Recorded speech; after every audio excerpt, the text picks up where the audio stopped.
In today's video, I'm going to teach you how to duplicate web app project in Lovable. If you need a safe way to experiment, hand off a build to a teammate, or create a template from something that already works, duplicating a project in Lovable is the way to go. We'll walk through the exact flow and cover a few tips so your copy is clean, organized, and ready to use. First, open your Lovable dashboard. Make sure you're signed into the correct workspace so you're seeing the right set of projects. From the home view, look for the section that summarizes your work. To see everything in one place, click on All Projects. This brings up your full list, which is the easiest way to find the project you want to duplicate, especially if you have lots of active work. Locate the project you want to copy. On its card or row, you'll see a small three-dot menu, sometimes called the kebab menu.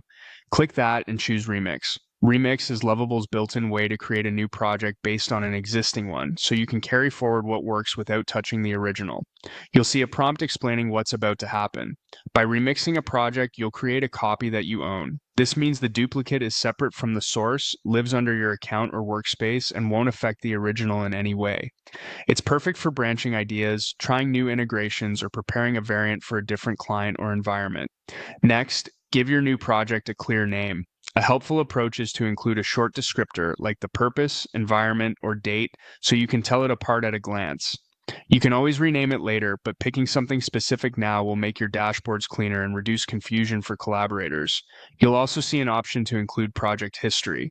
Turning this on carries over the project's past activity, which can be useful if you want full context on how it evolved, need to reference previous changes, or want traceability for audits and reviews.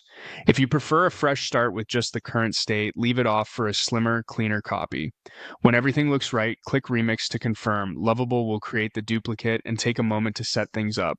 Once it's finished, you'll land in your new project where you can start configuring, testing, or building immediately. The original remains untouched and your copy is fully yours to iterate on. And that's it. You've successfully duplicated a web app project in Lovable using Remix, named it clearly, and chosen the right level of history so you can move forward with confidence.